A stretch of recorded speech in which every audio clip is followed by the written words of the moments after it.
Hello, and greetings from East Lansing, Michigan, home of Michigan State University Spartans and the new academic home of UCEA. As the outgoing president of this organization, I am humbled and honored to be speaking to you today. When I was elected president, I never in my wildest dreams imagined that I would be delivering my presidential address via video, or for that matter, that the entire 2020 convention would be moved to a virtual platform. But now, everything has gone virtual. Faculty meetings, classes, office hours, you name it. For better or worse, Zoom has become the medium of choice for academic and scholarly exchange as we've adjusted to our new normal under COVID-19. Because we are in a virtual environment, I will try to keep my remarks short and to the point. This means that I probably won't be able to go into a lot of depth on some issues, and I'll probably gloss over a lot of important and significant details in the process. So I want to start out with a profound thanks to this year's convention planning team, President Bill Black, Rosa Rivera McCutcheon, James Wright, and Yanira Oliveras Ortiz, for pivoting to an online format at the 11th hour. The long hours they put in have certainly paid off. On behalf of the executive committee, I want to publicly thank them, not only for their service, but for literally doing something that has never been done before in the history of UCEA. I also want to give a shout out to the good folks at UCEA headquarters who also work behind the scenes to make this convention possible. Executive Director and new MSU faculty member, Monica Bern Jimenez, our convention coordinator, Carl Gildner, Davis Clement, our UCEA postdoc, and all of the MSU graduate students who came together to make the magic happen. Alonzo Gilzine, Lawrence Louie, Talget Bainazarov, Desmond Richards, Eugene O, Brianna Coleman, and Yiching Chiang. Putting on a conference takes an enormous amount of work and energy, and I want to give my props to the UCEA team and to the convention planning team for really putting an effort to bring this year's convention to life. So let me start by keeping it real. 2020 has been one hell of a year. COVID-19 has infected over 52 million people across the globe, tragically ending the lives of 1.3 million people worldwide. In the United States alone, nearly 250,000 people contracted the disease, and over 8,000 people have passed away due to complications from COVID-19. My heartfelt thoughts and condolences are with those who have passed and those who are healing, including their family members, friends, and loved ones. As everyone is well aware, this pandemic radically restructured and transformed our personal and professional lives. Many individuals lost their jobs, while others had to adjust to new working conditions as our work shifted to the home. Some individuals had set up schedules and routines for their family members, while others were forced to deal with increased loneliness and seclusion. Regardless of whether one lives with others or lives alone, there is little doubt that the effects on one's physical, mental, and spiritual health has certainly taken its toll. In 2020, we also dealt with an array of racial realisms and racialized assaults that reveal the pernicious structural racism that sadly, though not surprisingly, remains at the core of this country. COVID-19 not only disproportionately impacted Black and Brown communities, revealing deep structural inequities in access to quality healthcare, but we also witnessed how the range of ideological and juridical apparatuses, from the Oval Office to the police to the courts, worked in tandem to keep Black and Brown communities at bay, while simultaneously dismissing and or downplaying the role and function of white supremacy in the larger social and political order. Indeed, the deaths of George Floyd, Breonna Taylor, and Jacob Blake at the hands of police, and in the case of Ahmaud Arbery at the hands of vigilantes who shot and killed him while he was jogging, are vivid reminders that white supremacy and state-sanctioned violence on Black bodies are not only intimately connected, but in many cases, they're inseparable. And the sad part about it is that white people fully recognize that their whiteness is something special. They intimately understand that whiteness is not only protected in society, but often use their whiteness to patrol and police Black and Brown bodies on a daily basis. They call the police when the rap music is too loud. They call the police when they think Black people don't live in their neighborhood or in their apartment building. They call the police when they don't think Black people have a membership to a private gym. They call the police when Black people are chilling on their boat. They call the police when Black people are sitting on a public bench. They call the police when Black people go golfing. They call the police when someone writes Black Lives Matter on their own property. They call the police when Black people birdwatch in a park. Heck, even college professors call the police when Black students don't switch seats in a classroom, as happened in Ball State University. All of these incidents didn't happen 100 years ago or 150 years ago. They happened earlier this year, in 2020. While some people may be tempted to minimize these acts and or downplay the racist intent of the perpetrators, oh, they didn't mean it, they would have called the police on anybody regardless of the race, I would argue that as a society, we're always quick, and perhaps sometimes too quick, to defend and protect white innocence over the psychological, emotional, and spiritual harm that these individuals committed. Unfortunately, as a society, there is an unexamined belief that whiteness should be defended and protected by members of society. To be white, therefore, is to be shielded, because society itself was built on discriminatory and often violent practices that made whiteness possible. As Burton cogently summarized, quote, whiteness is simultaneously produced by and productive of the hegemonic structures of white supremacy, end quote. So whiteness has to be protected because it supports the myth of white innocence and virtuousness. So it comes to no surprise that we had an elected official at the highest level in our country that not only downplayed the role of white racism in society and law enforcement in particular, but actively fanned the flames of racial hatred and division in this country. In response to this intense racial climate, 2020 also witnessed a proliferation of protests around the country, beginning in Minneapolis, Minnesota after the death of George Floyd, and quickly spreading to over 200 cities in the US and across the globe. These protests led by the broader Black Lives Matter movement, called for an end to rampant police misconduct and abuse, particularly in the form of excessive force and racial bias in policing. Throughout these protests, Black communities called for greater accountability, an end to the rampant militarization of the police, and a shift towards other mechanisms of public safety, including, but not limited to, community-based policing, support for people with drug dependency and addiction, greater mental health infrastructures, capital investments in Black communities, and other alternatives to police surveillance. As the protests grew in size and grew in scope, calls to defund the police became increasingly louder within the Black community. Such pleas were ridiculed by politicians, community pundits, and media outlets alike, either downplaying the broader claims of racial injustice at the hands of police, or outright dismissing these claims as exaggerated or hyperbolic.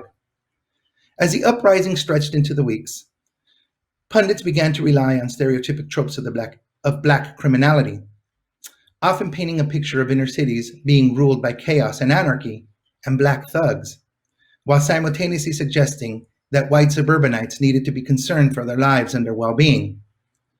This narrative not only served to reinforce the deeply held racist beliefs that Black people needed to be surveilled and controlled and regulated, but reified the ideology that white innocence and white material interest needed to be protected and safeguarded. These overtures to the white community in general, and white women in particular, became a key focus of the 2020 presidential election. Now, I need to be honest. For me, the most anxiety-producing event of 2020 had to be the presidential election.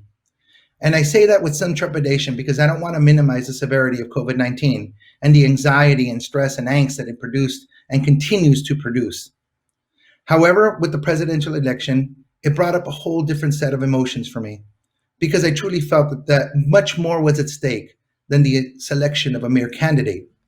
We were voting for a person who might lead us out of the self-inflicted and botched response to COVID-19.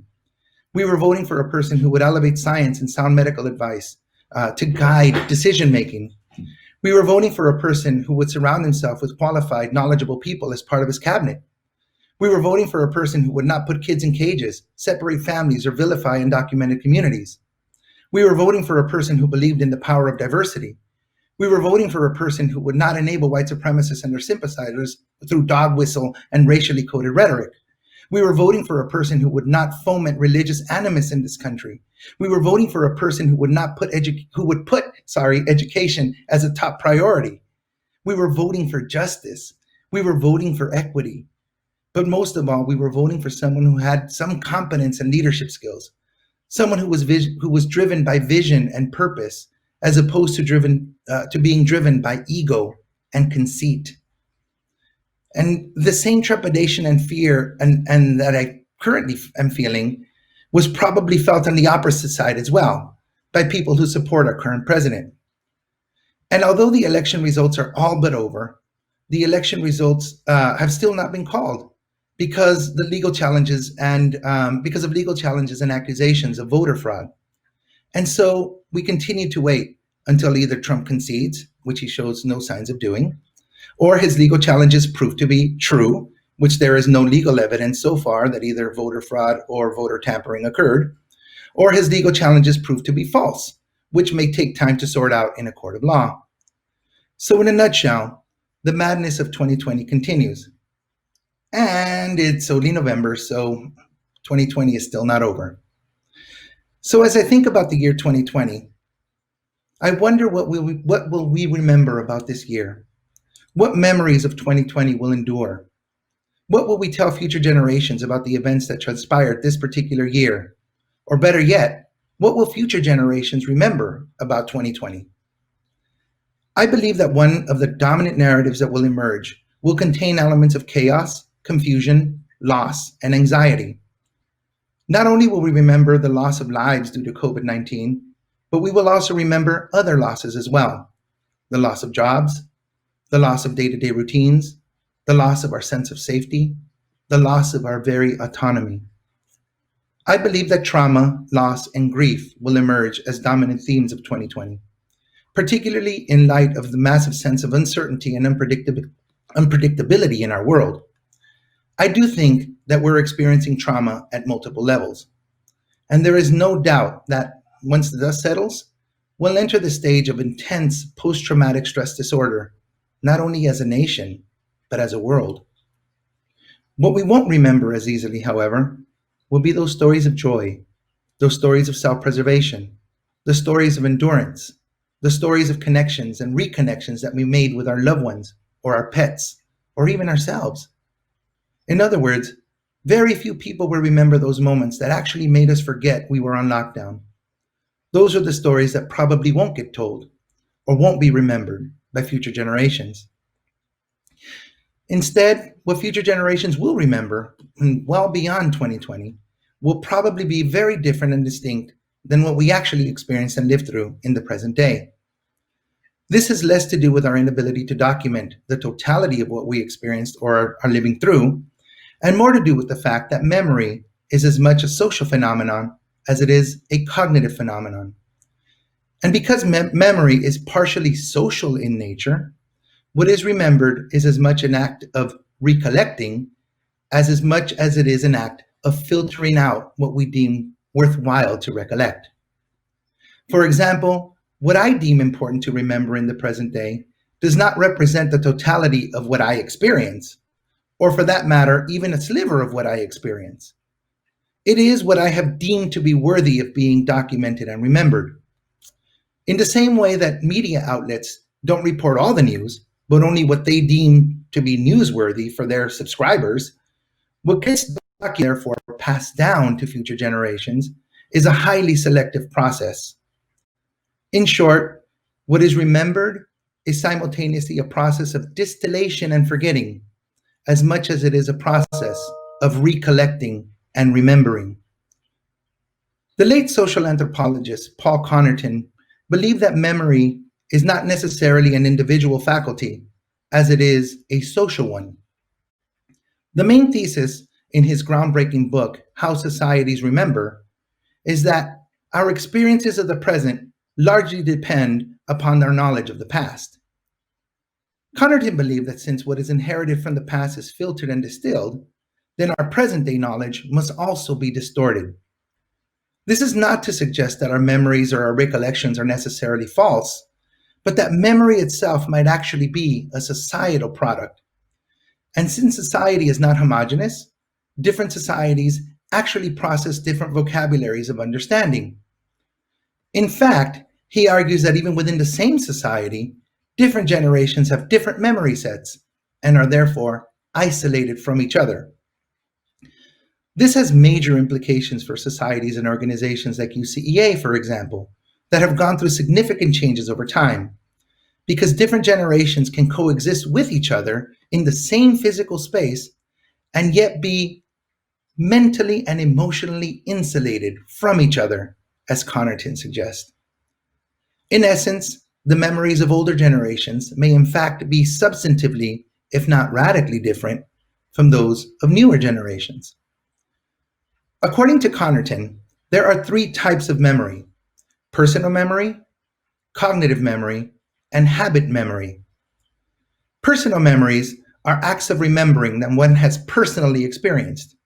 These memories are unique to the individual and highlight an experience or occurrence that one has encountered.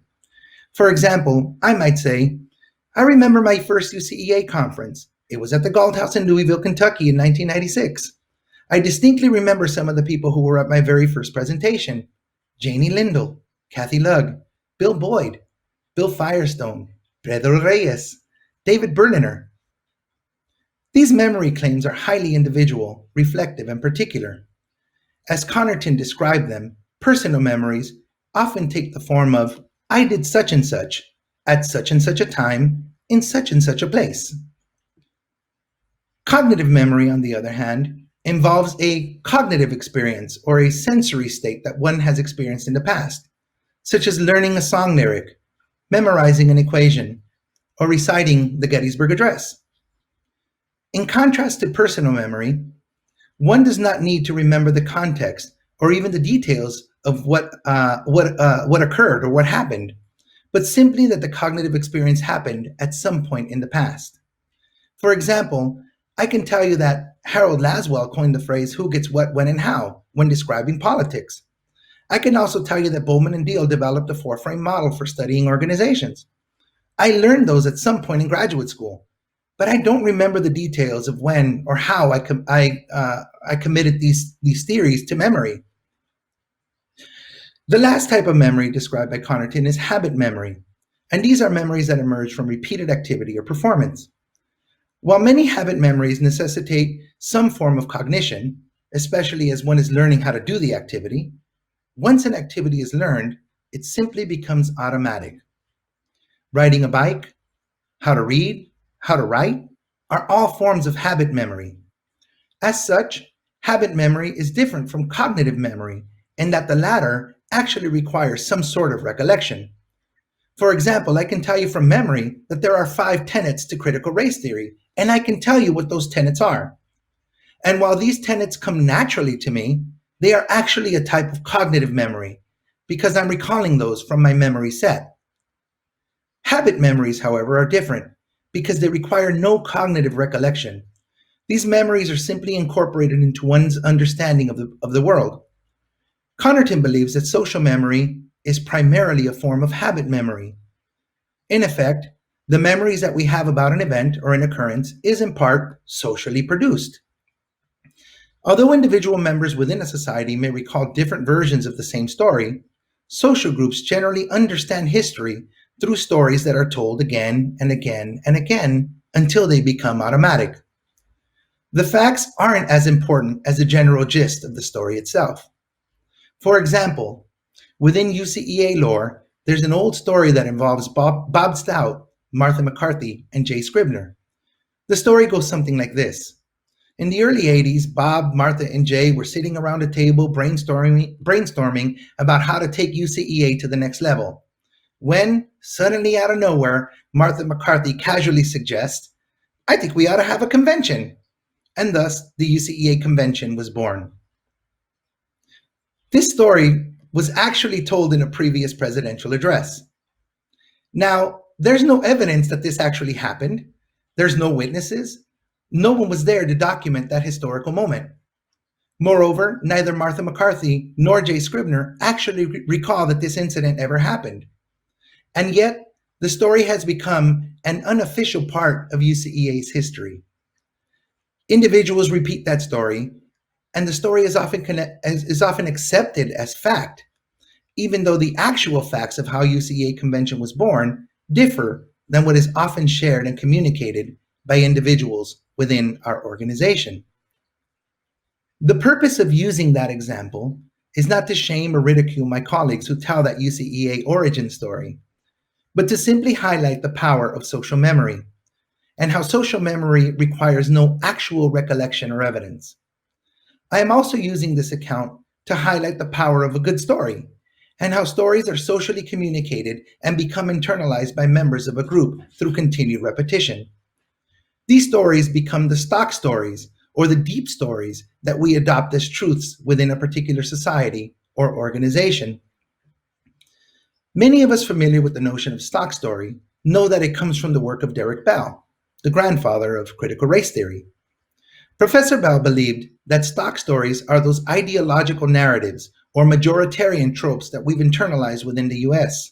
For example, the American dream, the Horatio Alger's bootstrap story, the belief in meritocracy, the stories that society and social arrangements are fair and equitable. Bell believed that these stock stories exist precisely because they communicate a powerful ideology of and about our current reality. In other words, they not only represent deeply held values and unspoken or perhaps unconscious collective memories, but exist because they justify contemporary social arrangements. Derek Bell claimed that what is conveniently left out of these majoritarian stories is evidence that challenges, disproves, or runs counter to the stock story.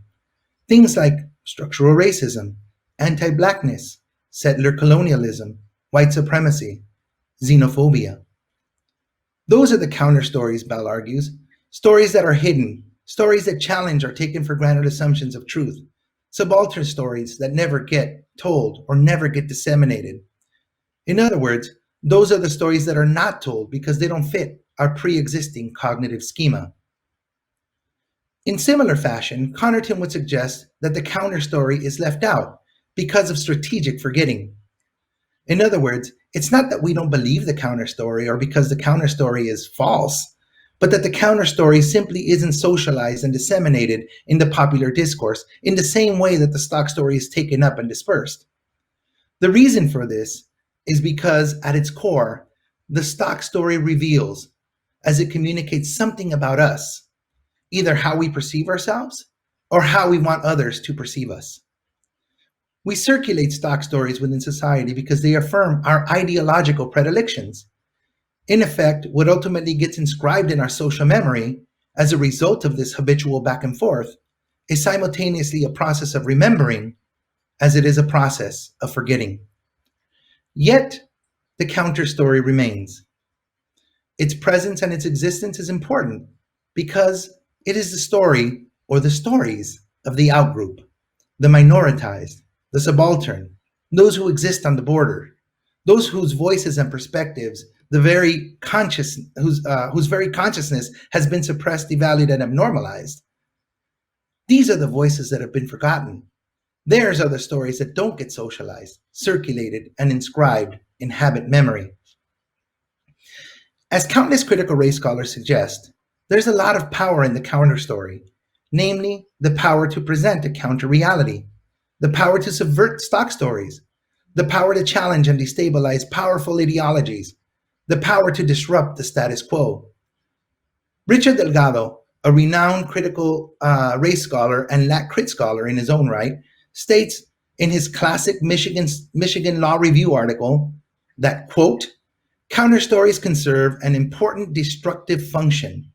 They can show what we believe is ridiculous, self-serving, or cruel. They can show us the way out of a trap of unjustified exclusion. They can help us understand when it is time to reallocate power. They are the other half, the destructive half of the creative dialectic, end quote. The power of the counterstory, therefore, is not only to reveal what is taken for granted, but also to expose what is concealed or strategically forgotten, with the hope of reinscribing power dynamics and transforming power relations. This brings me back to UCEA and the stock stories that have become social memories or habit memories within our organization. For me, the stock story of UCEA goes a little something like this.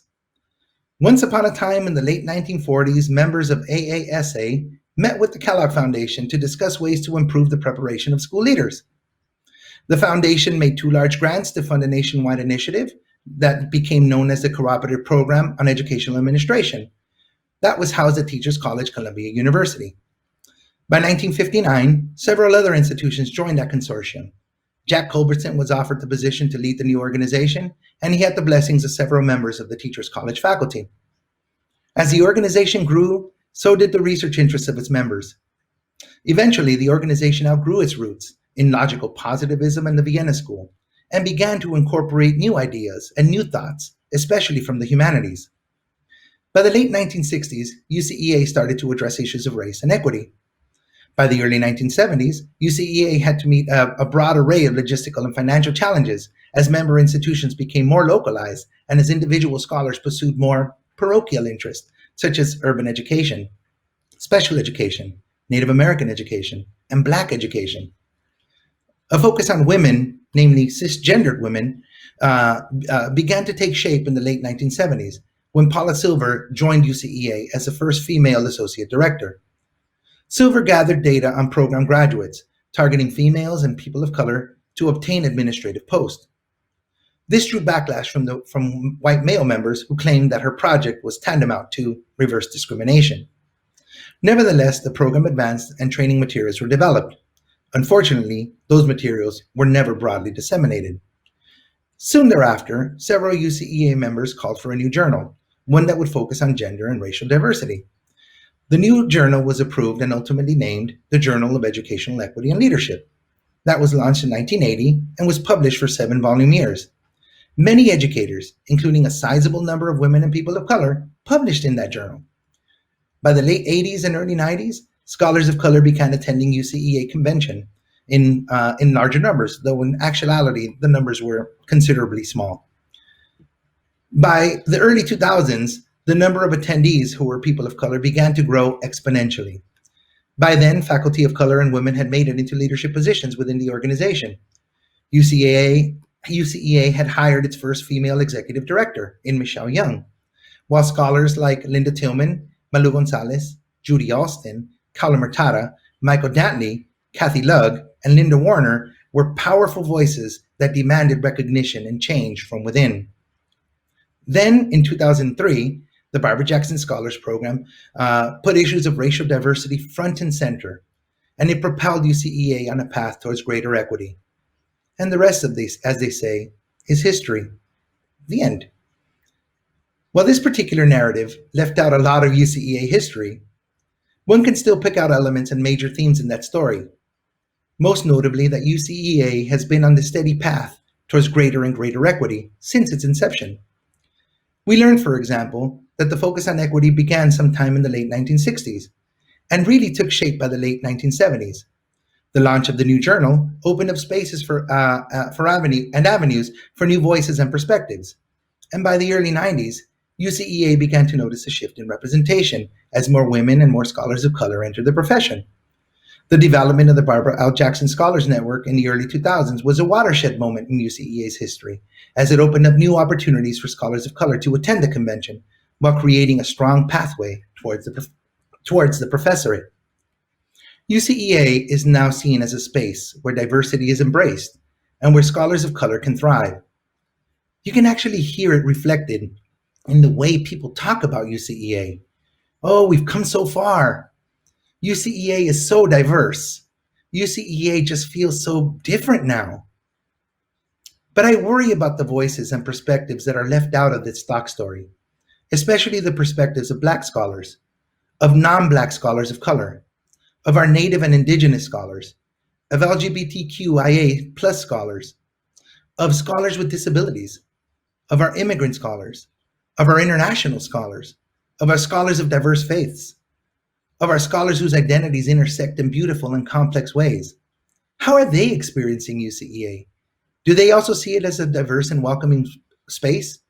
Do they feel that their identity is valued and respected? Do they feel that they can thrive in this organization? In other words, does the stock story of diversity and acceptance actually represent the range of marginalized and minoritized voices? Or is the stock story simply one that we as an organization have created to congratulate and feel good about ourselves? because it's hard to feel welcomed in UCEA if you're a Native American scholar, and there has never been a Native American president in the history of UCEA. It's hard to feel welcomed if you're an Asian American or a Pacific Islander, and there's been only one president who's been Asian American. It's hard to feel welcome if you're deaf and the leadership doesn't represent your community, or you have to fight tooth and nail with the executive committee to get an ASL interpreter at each and every UCEA conference. It's hard to feel welcomed if you're trans and no one ever considers putting pronouns on your name tags so that people can refer to you and to everyone else by their identity. It's hard to feel welcome if you're of the Muslim faith and no one thinks about designating a space for prayer at the convention. It's hard to feel welcomed if all the awards are named after white people. It's hard to feel welcomed if you're from an HBCU, an HSI, or a tribal college, and you're constantly treated like a second-class citizen because your institution isn't research generating. It's hard to feel welcomed if you're Black and you don't see the organization actively examining and addressing anti-Blackness in its policies and its practices. These are just a few examples of the stories that have been left out of the UCEA diversity narrative.